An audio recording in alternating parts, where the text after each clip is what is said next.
জান্নাতে তাকতে দিলেন।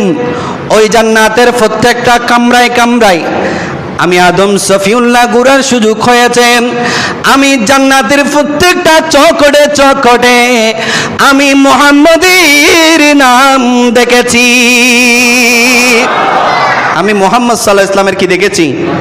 প্রত্যেকটা চৌকটে চৌকটে আপনার এমন কি ওই জান্নাতের মধ্যে শাজারাতুত তওবা যে গাছ রয়েছেন, ওই গাছের প্রত্যেকটা শাখায় শাখায় প্রত্যেকটা পাতায় পাতায় আমি নবীর নাম দেখেছি।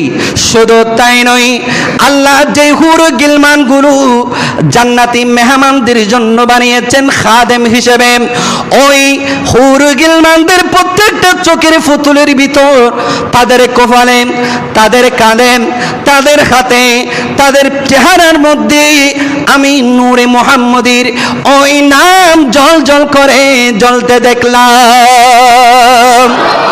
আর একটু জোরে বলেন না সুবহানাল্লাহ।